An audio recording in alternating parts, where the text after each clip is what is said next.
বাংলাতে যতদিন আমি চাকরি শব্দটা শুনেছি ততদিন আমার ব্রেনে এই জিনিসটা কাজ করে। উর্দুতে যখন ভারতে ছিলাম তখন ওরা বলে যে আপকো কাহি নৌকরি মিলি, নৌকরি করনা है कि नहीं करना, मतलब নৌকরি মানে হচ্ছে চাকরি। তখন আমি দেখলাম কি নৌকার থেকে নৌকরি, নৌকার মানে চাকর, সেখান থেকে নৌকরি। তো বাংলাতেও তো একই অবস্থা, চাকর, চাকর থেকে চাকরি। তো আসলে চাকরি করা মানে আসলে চাকর, চাকরি শব্দটা এসেছে চাকর থেকে, যেমন নৌকরি শব্দটা এসেছে নৌকার থেকে। হ্যাঁ, কেউ না কেউ চাকরি করবে, চাকরি না করলে ব্যবসায়িক প্রতিষ্ঠান চলবে না, বন্ধ হয়ে যাবে। কিন্তু সবাই যদি মনে করে যে আমি ব্যবসায়ী হবে, তবুও চাকরি করার লোক থাকবে। বাংলাদেশের 18 কোটি মানুষ যদি ব্যবসায়ী হয়ে যায়, তাহলে আফ্রিকা থেকে লোক এখানে চাকরি করতে আসবে, কোনো সমস্যা নেই, আল্লাহর দুনিয়া এরকম। কিন্তু তার মানে এই নয় যে আমাকেই সেই চাকরিটা করতে হবে, এটা না, চেষ্টা করতে হবে, রিস্ক নিতে হবে। তো এই কথাটা কোন কথা থেকে আসলো, যে এই যে যুবকেরা উদ্যোগ নিচ্ছে, এই উদ্যোগে অর্থনৈতিক সহযোগিতা, কেন অর্থনৈতিক মুক্তি ছাড়া আসলে গোলামি থেকে মুক্তি হয় না। আর আমাদের আজকে আলোচ্য বিষয়বস্তু গোলামি থেকে মুক্তির রাস্তা। তো আমরা প্রথমেই আলোচনা শুরু করলাম অর্থ দিয়ে। অর্থনৈতিক মুক্তির জন্য আরেকটা জিনিস লাগবে, সুদ মুক্ত সমাজ। কি মুক্ত সমাজ বলেন না, যে কি মুক্ত সমাজ? সুদ মুক্ত সমাজ। সুদ মুক্ত সমাজ তৈরি করার ক্ষেত্রে বললাম হারাম, বললাম গুনাহ। আমার শ্রদ্ধেয় পিতা আব্দুর রাজ্জাক বিন ইউসুফের সুদের বিরুদ্ধে যত শক্ত বক্তব্য আছে, অত বক্তব্য আমাদের পক্ষে দেওয়া সম্ভব, অত শক্ত বক্তব্য। তো ওটাই যথেষ্ট মানুষের জন্য। তা আমি কি বুঝাতে চাই মানুষকে? আমি মানুষকে বুঝাতে চাই সুদ হারাম, এই কথা তো ঠিক আছে, কিন্তু সুদ হচ্ছে দাসত্ব, সুদ হচ্ছে গোলামি।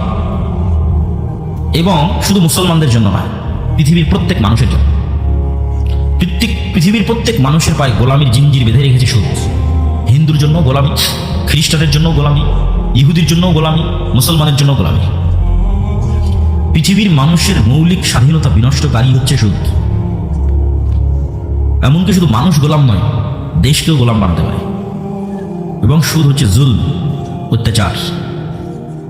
এই অত্যাচার টাকার উপরে হয়, অর্থনৈতিক ফ্লো, অর্থনৈতিক গতির উপরে অত্যাচার হয়। টাকার একটা নিজস্ব স্বাভাবিক গতি আছে, টাকার একটা স্বাভাবিক নিজস্ব মান আছে, যে মানটা সম্পদের বিপরীতে, স্বর্ণের বিপরীতে নির্ধারিত হওয়া উচিত। তো সুদ যখন সমাজে প্রচলিত হয়ে যায়, তখন মানুষের মধ্যে গোলামির জিঞ্জিরে আবদ্ধ হওয়ার যে প্রবণতা, এটা তৈরি হয়ে যায়। কিভাবে? ধরেন যত মা এবং বোন বক্তব্য শুনতেছে, এদের অনেকেই কোনো না কোনোভাবে কিস্তির সাথে যুক্ত আছে। তো এই কিস্তির লোন, তোমরা স্বেচ্ছাসেবকরা কি করতেছো? পিছনে যারা আছে আমাদের বসার ব্যবস্থা করো না কেন? অনেক মানুষ পিছনে দাঁড়িয়ে আছে, যারা আপনারা পিছনে দাঁড়িয়ে আছেন একটু বসেন। বক্তব্য শেষ করতে করতে যদি বসা না হয়, তাহলে বক্তব্য কেমন হবে? বক্তব্য শেষ হয়ে যাবে, আপনারা বসতে পারলেন না, তাহলে তো হবে না। সব স্বেচ্ছাসেবককে অনুরোধ জানাচ্ছি, তোমরা পিছনে যাও এবং সবার বসার ব্যবস্থা করো। এবং গেটের ওখানে 2 জন দাঁড়িয়ে থাকো, যাতে কেউ দাঁড়িয়ে না থাকতে পারে পুরো প্যান্ডেলে। যার বসার ইচ্ছা হচ্ছে না, সে যেন চলে যায়। তো যত মা এবং বোন কিস্তিতে টাকা নিয়েছে, তারা সবাই কোনো না কোনোভাবে মিথ্যা বলে। কোনো না কোনোভাবে কি বলে? মিথ্যা বলে। আজ না কাল দিব, কাল না পরশু দিব, আজই সমস্যা, কালই সমস্যা। তাহলে পুরো একটা মিথ্যা বলার কালচারের মধ্যে দিয়ে তাকে যেতে হবে। এবং এই মিথ্যার সাথে সেটা সন্তান সন্ততি, পাড়া প্রতিবেশীকেও যুক্ত করে ফেলে, যে বাবা তুমি এটা বলো, আজকে মা বাড়িতে নেই, বা আজকে এটা হয়েছে। তাহলে এই যে মিথ্যা কালচারের মধ্যে বড় হচ্ছে, এই মিথ্যাটাই হচ্ছে গোলাম। যে কোনো মানুষ যখন 2 নম্বরই রাস্তা অবলম্বন করে, ধোঁকা, মিথ্যা এবং দুর্নীতির রাস্তা অবলম্বন করে, তখন সে আসলে গোলাম হয়, গোলাম হয়ে যায়। সে আর স্বাধীন থাকতে পারে না, কেননা সেটা আত্মসম্মান, আত্মমর্যাদাকে বিক্রি করে দিচ্ছে। এবং ওই মানুষের ব্রেনকে কিনে নেওয়া অন্টুর ব্যাপার। যে আজকে 5টা টাকা পাওয়ার জন্য মিথ্যা বলছে, 5টা টাকা দিবে না মর্মে মিথ্যা বলছে। তখন যদি আমি বলি তোমাকে 500 কোটি টাকা দেবো, ওই লক্ষ্যে মেরে দাও, মেরে দিবে। তখন যদি বলি তোমাকে 50 কোটি টাকা দেবো, তুমি এটা বলো, বলে দিবে। তার মানে সে টাকার কাছে কি হয়ে যাবে? বিক্রি হয়ে যাবে। তাহলে যে টাকার কাছে বিক্রি হয়েছে গোলাম, এবং পুরো প্রজন্ম গোলাম। ভারতের গোলাম, হিন্দুস্তানের গোলাম, আমেরিকার গোলাম, যারা টাকা পয়সা দিবে তাদের গোলাম। তাহলে গোলামের জিঞ্জির থেকে মুক্ত হওয়ার জন্য সত্যবাদিতা, ন্যায় পরায়ণতার উপর অটল থাকতে হয়। তাহলে আপনি নেতা হতে পারবেন। বাংলাদেশের নেতা না, পৃথিবীর নেতা হয়ে যাবে। শুধু বাংলাদেশের না, পুরো পৃথিবীর নেতা হবে যদি মুসলমানরা এই একটা গুণের উপর অটল থাকে, যে 2 নম্বর কোনো রাস্তা অবলম্বন করবে না, দুর্নীতি, ধোঁকা, মিথ্যা, প্রতারণার অংশ হবে না। তো এই দুর্নীতি, মিথ্যা, ধোঁকা, প্রতারণার অংশ থেকে বেঁচে থাকার জন্য সুদ বা লোন থেকে বেঁচে থাকা খুব জরুরি। এটা আপনাকে মিথ্যার রাস্তায় টেনে নিবেই। এই জন্য ইসলামের অর্থনৈতিক ভিত্তির, তোমরা এই ড্রোনটা সরাতে বাবা, ও যা উড়ানো হয়েছে এটাকে সরাও। তো এই জন্য ইসলামের অর্থনৈতিক মূলনীতিগুলোর একটা বড় মূলনীতি হচ্ছে অল্পে সন্তুষ্ট থাকা। অল্পে সন্তুষ্ট থাকা মানে যত বিলাসী পণ্য আছে, সেই বিলাসী পণ্যে সুদের লোন নেওয়া বহু পরের কথা, কর্জে হাসানা নেওয়াও জায়েজ হবে কি না, এটা আলোচনা করতে হবে। আবারও শুনেন আমার কথা। বিলাসী পণ্য মানে ফ্রিজ, বিলাসী পণ্য মানে এসি, বিলাসী পণ্য মানে আমার একটা বাটন ফোন দিয়ে চলে, আমি এখন অ্যান্ড্রয়েড ফোন নেব। বিলাসী পণ্য মানে আমার টিনের ঘরেও থাকতে পারি, তাও ইট দিয়ে ঘর তৈরি করবো। তথা এমন কিছু যা না হলে আমি মরে যাচ্ছি এরকম নয়। আমার ছেলে অ্যাক্সিডেন্ট করেছে, মেডিকেল আছে, এখন আমার টাকার দরকার, সেটা ভিন্ন। আমার ছেলে মেয়েকে বিবাহ দিব অথবা বাইরে বিশ্ববিদ্যালয়ে পড়াতে পাঠাবো, টাকার প্রয়োজন, সেটা ভিন্ন। কিন্তু এমন কিছু যেটা না হলেও আমি বেঁচে থাকতে পারতেছি, কিন্তু তারপরও চাচ্ছে করি, এইরকম কিছুর জন্য সুদের লোন বহু পরে কর্জে হাসানাও নেওয়া যাবে কিনা, জায়েজ হবে কিনা, এটা আলোচনা করতে হবে। আমি জানি না যে এরকম কোনো কাজে কর্জে হাসানা নেওয়া জায়েজ হয় কিনা। যে আমার বাড়িতে ফ্রিজ নাই, বাবা তুমি আমাকে 20,000 টাকা ধার দাও, তোমাকে আমি পরিশোধ করে দেবো, আমি ফ্রিজ কিনবো, শুধু নিচ্ছি না, স্বাভাবিক কর্জে হাসানা। এই ফ্রিজ কর্জে হাসানায় কিনা যাবে, আর জায়েজ প্রমাণ করা কঠিন আছে। কর্জে হাসানাই তখন নেওয়া যাবে, সুদের লোন বহু পরে কর্জে হাসানাই তখন নেওয়া যাবে যখন বিপদে, তখন। আর স্বাভাবিক জীবনে অল্পে সন্তুষ্ট সবর, যতদূর পর্যন্ত হালাল ইনকামে চলে, আর এই কারণেই এই সমস্ত জিনিসগুলো ক্রয়ের কারণে আমরা ধনী হতে পারি না, গরিব হয়ে যাই। এটা আজকে একটা ফাইন্যান্সের একটা মূলনীতি দিয়ে যাই। যারা MBA BBA করে ওরা আরও ভালো বলতে পারবে। আমিও যেহেতু টুকটাক পড়েছি, 1 বছর মাস্টার্স করেছি, তা আমারও টুকটাক সামান্য প্রাইমারি নলেজ আছে যে মানুষ কিন্তু ধনী আর গরিব চলাফেরাই ধনী গরিব হয়ে যায়। যার চলাফেরা ধনীর মূলনীতির মতো ধনী হয়ে যাবে, আর যার চলাফেরা গরিবের মূলনীতির মতো গরিব হয়ে যাবে। তো মূলনীতিটা কি? মূলনীতি হচ্ছে, গরিব যদি আজকে 50,000 টাকা পায়, গরিব যদি আজকে 1 লাখ টাকা পায়, তাহলে চিন্তা করবে এই 1 লাখ টাকা দিয়ে কী করি। 1 লাখ টাকার 20,000 টাকা দিয়ে একটা এসি কিনি, 20,000 টাকা দিয়ে একটা ফ্রিজ কিনি, আর 30-40,000 টাকা দিয়ে এটা কিনি। তাহলে এমন কাজে খরচ করলো যেখান থেকে আরো খরচ হবে, বুঝে? এমন জায়গায় খরচ করলো যেখান থেকে আরো কি হবে, খরচ হবে। এসির বিল আসবে না, কারেন্টের বিল আসবে না, ফ্রিজ চললে কারেন্টের বিল আসবে না, বিল আসবে। মোটরসাইকেল যদি কিনে ওখানে তেল দেওয়া লাগবে না, তেল দেওয়া লাগবে। ও যদি মোবাইল কিনে মোবাইলে টাকা ঢুকানো লাগবে না, ইন্টারনেটের বিল দেওয়া লাগবে না, ওয়াইফাই নিলে ওয়াইফাইয়ের বিল দেওয়া লাগবে না। তাহলে এমন কাজে খরচ করলো যেখান থেকে আরো টাকা খরচের রাস্তা তৈরি হবে। এ গরিব হবে, জীবনে কোনোদিন ধনী হতে পারবে না, লিখে নেন। আর যারা ধনী হয় ওরা কি করে? ধনী যদি 1 লাখ টাকা আজকে পায়, তাহলে চিন্তা করবে 1 লাখ টাকা কি করলে আরো 5টা টাকা ইনকাম করা যাবে। জাস্ট এই এক সিদ্ধান্তে মানুষ ধনী হয় আর গরিব। যে আমি আজ 1 লাখ টাকা ইনকাম করেছি, আমি এখন চিন্তা করছি 1 লাখ টাকা কি করলে আরো 5 টাকা ইনকাম করা যায়। তখন 1 লাখ টাকা দিয়ে একটা গরু কিনলো, গরু কিনে বাড়িতে রাখলো, 3 মাস পর কুরবানিতে বিক্রি করে দিল। এ কিন্তু একদিন না একদিন ধনী হবেই হবে, আপনি লিখে রাখবেন। শুধু এই সিদ্ধান্তে মানুষ ধনী আর গরিব হয়ে যায়। তাহলে ও কি কোনোদিন এসি ফ্রিজ কিনবে না? মূলধন খরচ করে কখনো এসি ফ্রিজ কিনতে হয় না, বিলাসী পণ্য কিনতে হয় না। মূলধনকে আরো টাকা বানানোর জন্য ইনভেস্ট করতে হবে। ওখান থেকে যখন আবার 5-10 টাকা লাভ আসবে, ওই লাভের টাকা জমিয়ে যদি কোনোদিন আপনি 5 বছরে একটা ফ্রিজ কিনলেন, ওই লাভের টাকা জমিয়ে আর 5 বছরে একটা এসি কিনলেন, তাতে সমস্যা নেই। কিন্তু মূল যে বেতনের টাকা পাচ্ছেন, সেই বেতনের টাকাটি দিয়ে, মূল যেটা ধান বিক্রি করে টাকা হয়েছে, এই মূল টাকাটি দিয়ে আপনি এমন জায়গায় খরচ করলেন যেখানে আরো বেশি খরচ হবে, তাহলে আপনি জীবনে কোনোদিন ধনী হতে পারবেন না, মরা পর্যন্ত গরিব থেকে যাবেন। এই জন্য মূল টাকাটা ইনভেস্ট হতে হবে, যেখান থেকে আবার কি আসবে বলেন তো? আবার কি আসবে? আবার টাকা আসবে, আবার 1 টাকা হলেও ইনকাম হবে, তাহলে আপনি ধনী হবেন। আর যদি এই সবরের উপর, এই ধৈর্যের উপর টিকে থাকতে পারেন যে আমি আমার বিলাসিতার জন্য, আমার পরিবারের বিলাসিতার জন্য কম খরচ করব, আরো বেশি কিভাবে টাকা ইনকাম করা যায় সেটার জন্য বেশি ইনভেস্ট করবো, তাহলে আরো দ্রুত ধনী হবেন, আরো তাড়াতাড়ি ধনী হবেন। আর যে যত বিলাসী সে তত গরিব, যে যত বিলাসী সে তত গরিব, যে যত ত্যাগী সে তত ধনী, যে যত ত্যাগী সে তত ধনী। আর টাকা যখন আসবে তখন প্রথমে খরচ করতে হবে গরিব মিসকিনের জন্য, অসহায়ের জন্য, মসজিদ মাদ্রাসার জন্য। কেননা টাকা দিয়ে জান্নাত কিনতে হবে, ইবাদত দিয়ে জান্নাতের গ্যারেন্টি দেওয়া খুব কঠিন, গুনাহ থেকে মুক্ত থেকে জান্নাতের গ্যারেন্টি দেওয়া কঠিন। কে এখানে দাঁড়িয়ে বলতে পারবে যে আমি 1 ওয়াক্ত সালাত কাজা করি না?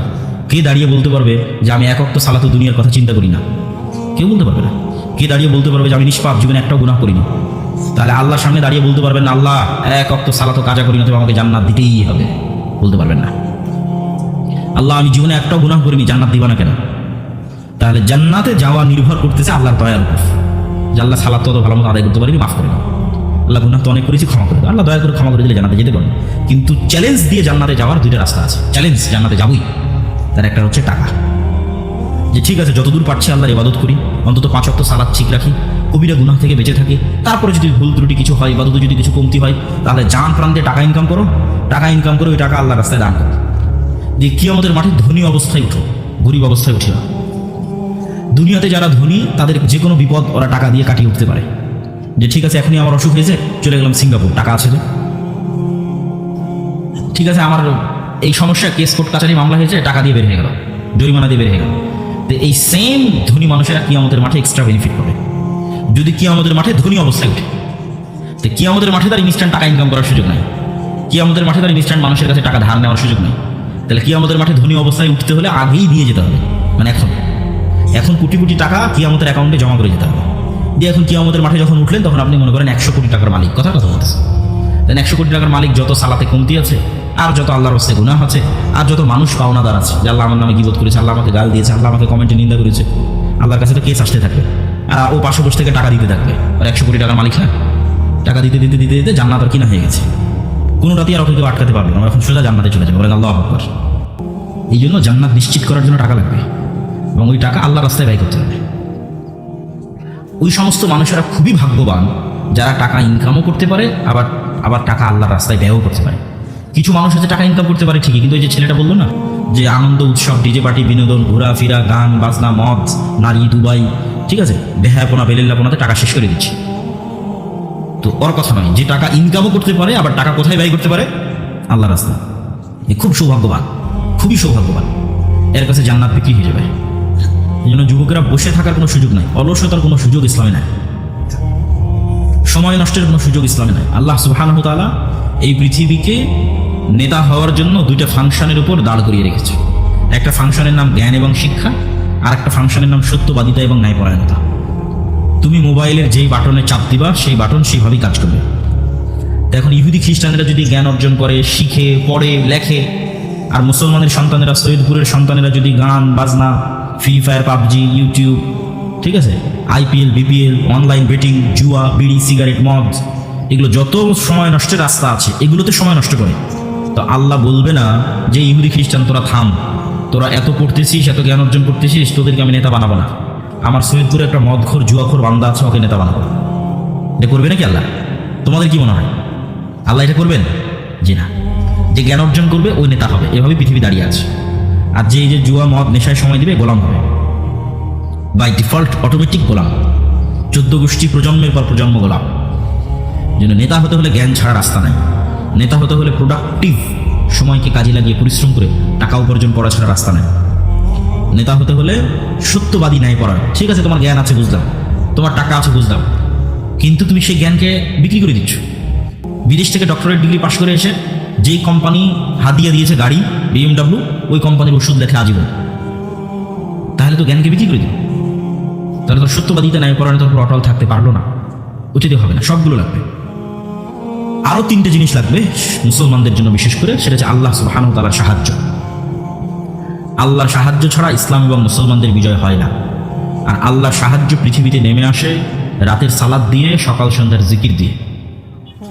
সালাত এবং জিকির পৃথিবীতে আল্লাহর সাহায্য নেমে আনার টেকনোলজি, প্রযুক্তি, এবং পৃথিবীর সর্বোচ্চ পর্যায়ের প্রযুক্তি। ধরো আমাদের সামনে একটা উন্নত মানের দরজা, যেমন আজকে যদি কোনো ঢাকা অথবা চিটাগাংয়ের কোনো বড় অফিসে যাও, তাহলে সেই অফিসে গিয়ে দেখবো যে দরজার লক দেওয়া আছে, ফিঙ্গারপ্রিন্টে লক ওপেন হচ্ছে, দরজার লক, অথবা পাসওয়ার্ডে দরজার লক ওপেন হচ্ছে, অথবা কার্ড প্রেস করলে, 5 স্টার হোটেলগুলোতে কার্ড প্রেস করলে দরজার লক ওপেন হয়ে যায়। তো এই যে দরজায় লক দেওয়া আছে, মনে করো আমরা এমন একটা দরজার সামনে দাঁড়িয়ে আছি যে দরজা এর চাইতেও উন্নত প্রযুক্তির, আরো উন্নত প্রযুক্তির। সেই দরজাতে লক নির্ধারণ করা আছে 3 ভাবে। দরজার সামনে নির্ধারিত সময় আসতে হবে, ওই টাইমে আসলেই দরজার লক কাজ করবে, ওই টাইমের বাইরে আসলে কাজ করবে না। তাহলে নির্ধারিত সময়ে দরজার সামনে এসেছো, দরজার সামনে আসার পর ওই দরজার মধ্যে একটা চিত্র, যেমন ফেস ভেরিফিকেশনে একটা পিকচার নিয়ে নেয়, ডানে বামে তাকিয়ে পিকচার নিয়ে নেয়, ফেস ভেরিফিকেশনে ধরলে এটা ওপেন হয়ে যায়। তো ওখানে একটা চিত্র ইনস্টল করা আছে, আপলোড দেওয়া আছে, যেটার সাথে মিললে দরজাটা ওপেন হবে। তো শুধু কি চিত্র না, প্রত্যেকটা পার্টের সাথে একটা সাউন্ড ওখানে ইনস্টল করা আছে, যে এই পার্টে যদি এই সাউন্ড উচ্চারণ করে দরজা খুলবে।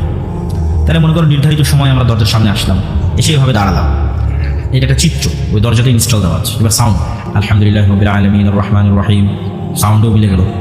এবার রুকুতে গেলাম, ওইটাও একটা চিত্র, ওইটাও ওই দরজায় ইনস্টল দেওয়া আছে, ওইটার সাথে একটা সাউন্ড ম্যাচ করা আছে, সুবহান রাব্বিল আযীম, সুবহান রাব্বিল আযীম। সিজদায় গেলাম, ওটাও একটা পিকচার, ওইটাও ওই দরজায় ইনস্টল দেওয়া আছে, ওখানকার সাউন্ড সুবহান রাব্বিল আলা, ওটার সাথে ম্যাচ করবে। নির্ধারিত সময় গেলাম, নির্ধারিত পিকচার গেল, নির্ধারিত সাউন্ড গেল, ওই দরজাটা খুলে গেছে। এটা এমনি উদাহরণ হিসেবে বোঝানোর জন্য তোমাকে বলতেছি। তো আল্লাহ সুবহানাহু ওয়া তাআলার সাহায্য পৃথিবীতে নেমে আসবে, গায়েবী মদদ। তো গায়েবের পাসওয়ার্ড, গায়েবের ওই দরজা ওপেন হবে সালাত দিয়ে, বলো আল্লাহু আকবার। আল্লাহর সাহায্যের দরজা উন্মুক্ত হয় সালাতে। এই জন্য সূর্যগ্রহণে আল্লাহ নবী সালাত পড়ে, চন্দ্রগ্রহণে আল্লাহ নবী সালাত পড়ে, বৃষ্টির দরকার হলে আল্লাহ নবী সালাত পড়ে, জানাজার জন্য আল্লাহ নবী সালাত পড়ে, যুদ্ধের মাঠে সালাত পড়ে, যে কোনো বিপদ আপদে সালাত পড়ে। কেন এটার চেয়ে পাওয়ারফুল কোনো টেকনোলজি পৃথিবীতে নাই যেটা পৃথিবীতে আল্লাহর সাহায্য নামিয়ে আনতে পারে আসমান থেকে। এই জন্য মুসলমানেরা যারা সালাত আদায় করে না এরা আল্লাহর গন্তির মধ্যেই পড়ে না, আল্লাহর কাউন্টের মধ্যেই পড়ে না, খাতাতে নামই না। এই জন্য ও ধর্তব্যের মধ্যে আসবে না, সার্টিফিকেট পরীক্ষা কোনো কিছুতে কাউন্ট হবে না। যতক্ষণ আছে সালাতে ততক্ষণ কাউন্ট হবে। আরও যদি তোমাদের সহজ করার জন্য বলি, ইয়াং জেনারেশন তোমাদের সহজের জন্য বলতেছি, ইবনুল কাইয়িম রাহিমাহুল্লাহ বলছে যে বান্দা যখন সালাতে দাঁড়ায় এবং নির্ধারিত সিজদার জায়গায় চোখ রাখে তখন আল্লাহ সুবহানাহু ওয়া তাআলা তার নূরের পর্দা সরিয়ে বান্দার মুখোমুখি হয়ে যান। বান্দার অন্তর যখন দুনিয়ার অন্য কোনো কথায় ব্যস্ত হয়ে যায় তখন আল্লাহ আবার নূরের পর্দা দিয়ে সরে যান, বান্দার আর মুখোমুখি থাকেন না। তো এই উদাহরণ যদি ইবনুল কাইয়িম রাহিমাহুল্লাহ দিয়েছে, আমি তোমাদের বোঝার জন্য আরও সহজ উদাহরণ দিই। তোমরা অনলাইনে জুমে ক্লাস করো না? অনেকেই অনলাইনে ক্লাস করেছো, এরকম কে আছো এখানে? অনলাইনে যখন ক্লাস করো তখন ইন্টারনেট কানেক্ট থাকার কারণে তোমার টিচার অনলাইনে আসলো, তুমিও জুমে লগ ইন করে ক্লাসে ঢুকে গেলাম। তাহলে তোমার চেহারা তোমার টিচার দেখতে পাচ্ছে, তুমি তোমার টিচারের চেহারা দেখতে পাচ্ছ। তো ইন্টারনেটের যে প্রযুক্তি, এই প্রযুক্তির চাইতেও হাজার এবং কোটি গুণ টপ লেভেলের প্রযুক্তি হচ্ছে সালাত, যেটাতে বান্দা তার রবের মুখোমুখি হয়ে যায়। বলো আল্লাহু আকবার। তো যে ওটাতে তুমি তোমার টিচারের মুখোমুখি হলো না, অনুপস্থিত থাকলা, তো তোমার সার্টিফিকেট নেই, তোমার নাম্বারও নাই, কিছুই নেই। তো তুমি দিনে 5 বার রবের দরবারে গিয়ে হাজিরা দিলে না, ওই সেম সিস্টেমে সেম ফরম্যাটে যেটাতে গায়েবে নির্ধারণ করা আছে, লাউহে মাহফুজে যে ফরম্যাট নির্ধারিত আকারে আছে ওটার সাথে মিলতে হবে, ওটাই তো পাসওয়ার্ড হিসেবে বললাম। তুমি দিনে 5 বার ওই কাজটা করলে না, তো তুমি তো আল্লাহর গন্তির খাতার মধ্যেই না। তোমার এখন বাকি আমল দিয়ে লাভ কি? তোমার ভোট দিয়ে লাভ কি? তোমার তাকবির দিয়ে লাভ কি? তোমার মিছিল দিয়ে লাভ কি? কোনোটাই কোনো কাজে আসবে না, সব বাদ, সব জিরো। আগে হাজিরা হতে হবে, হাজিরা হওয়ার পর বাকি কাজ। এই জন্য 5 ওয়াক্ত সালাতের কোনো বিকল্প নাই। নিজের পরকাল বাঁচাতে, আল্লাহর সাথে নিজের সম্পর্ক ঠিক রাখতে এবং গোলামি থেকে মুক্তির লক্ষ্যে 5 ওয়াক্ত সালাত সবার আগে, সবার চেয়ে জন্য। 2 নম্বর আরেকটা আমরা বলেছি জিকির। একটু পানি বা একটু চা দিন। সকাল সন্ধ্যার জিকির। জিকির বোঝানোর জন্য, এরকমই তোমাদের পরিভাষায় বোঝানোর জন্য আমি বলি, জিকির হচ্ছে সাউন্ড টেকনোলজি, আওয়াজ কেন্দ্রিক একটা টেকনোলজি, একটা প্রযুক্তি। এই যে এখানে যত ক্যামেরা আছে, পানি দিলেও হবে, সমস্যা নেই। এখানে যত ক্যামেরা এবং মোবাইল আছে এগুলো সবগুলোই আলো বা লাইটের যে ওয়েভ তরঙ্গ আছে ওই টেকনোলজির উপর দাঁড়িয়ে আছে। সমস্যা যথাকালা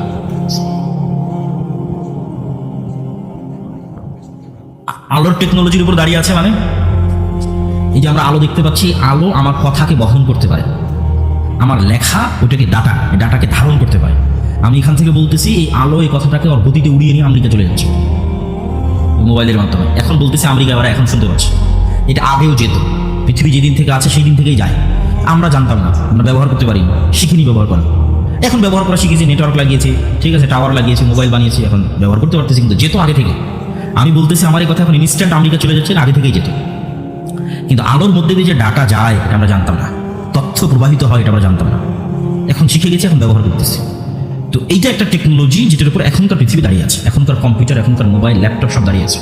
তো আরেকটা টেকনোলজির কথা আমরা বলতেছি যেটা এটার চাইতে লক্ষ কোটি গুণ উন্নত, যেটার ধারে কাছে বিজ্ঞানীদের যাওয়া সম্ভব নয়, হাজার লাখ কোটি বছরও যাওয়া সম্ভব নয়। সেই টেকনোলজির নাম সাউন্ড টেকনোলজি। এটা এত উন্নত প্রযুক্তির বিজ্ঞান যেটার হালকা ন্যূনতম জ্ঞান আল্লাহ সুলাইমান আলাইহিস সালামকে দিয়েছিলেন। কাকে দিয়েছিলেন বলো তো? সুলাইমান আলাইহিস সালামকে দিয়েছিলেন। যে কি বললে পিঁপড়া বুঝবে এটা সুলাইমান আলাইহিস সালাম জানতেন, আবার পিঁপড়া কি বুঝতেছে এটা সুলাইমান আলাইহিস সালাম জানতেন। তথা সকল প্রকারের সাউন্ড শোনা এবং বুঝার ক্ষমতা তার ছিল, এটা সাউন্ড টেকনোলজি।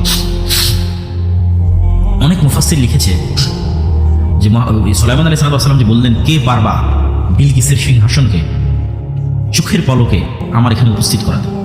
তো ইফরিত মিনাল জিন, জিনদের একজন ইফরিত বলল, ইফরিত নামক, যে আপনি বসা থেকে দাঁড়ানোর আগে সিংহাসন এখানে উপস্থিত করুন। তো সুলাইমান আলাইহিস সালাম রাজি হলেন না। তখন কোরআনের আয়াতে বলা আছে যে এমন একজন লোক যাকে আল্লাহ জ্ঞান দিয়েছে। ওখানে কিন্তু বলা নাই যে জিন না মানুষ, এটা বলা নাই, বলে যে এমন একজন যাকে আল্লাহ জ্ঞান দিয়েছে। সে বললো যে আমি চোখের পলক ফেলার আগে সিংহাসন নিয়ে আসতে পারবো। জিন কিন্তু পারেনি। আগে যে ইফরিত নামক জিন, ও বলেছে আপনি দাঁড়িয়ে আছেন বসার আগে অথবা বসে আছেন দাঁড়ানোর আগে নিয়ে আসুন। সুলাইমান আলাইহিস সালাম এটাতে রাজি হয়। এমন একজন যাকে আল্লাহ জ্ঞান দিয়েছিল সে বললো আপনার চোখের পলক পড়ার আগে নিয়ে আসুন। তো অনেক মুফাসসির লিখেছে মানে বিশেষ জিকির দিয়ে এই কাজটা করেছে, সাউন্ড টেকনোলজি। এবং অনেক বিজ্ঞানী বলেছে যে পিরামিড যে তৈরি হয়েছে, এত উঁচুতে যে পাথর চলে গেছে, আজকের পৃথিবীর সবচেয়ে বড় ক্রেন দিয়ে এত উঁচুতে পাথর নিয়ে যাওয়া সম্ভব নয়। কেমনে গেল? তো বলে এটা সাউন্ড টেকনোলজির সহযোগিতা ছাড়া এটা সম্ভব নয়। তো সাউন্ড টেকনোলজি খুব বড় একটা টেকনোলজি, যার ধারে কাছে আজকে বিজ্ঞান নাই, সেটা হচ্ছে আওয়াজ, জিকির। তো আল্লাহ সুবহানাহু ওয়া তাআলা ইসরাফিলকে বাঁশি দিয়ে রেখেছেন, ইসরাফিলের কান খাড়া হয়ে আছে। সারা পৃথিবী ধ্বংস করা হবে, আসমান জমিন ফেটে চৌচির হয়ে যাবে, পাহাড়গুলো আকাশে উঠবে আওয়াজের প্রভাবে, ইসরাফিলের বাঁশির আওয়াজে। তার আওয়াজ কত পাওয়ারফুল হতে পারে যে পুরো পৃথিবী ধ্বংস করা হবে কি দিয়ে? আওয়াজ দিয়ে।